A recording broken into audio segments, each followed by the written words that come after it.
Всем привет, дорогие друзья!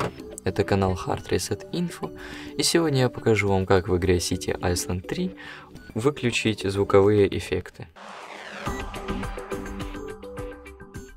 Для этого мы должны зайти в настройки и отключить звуки.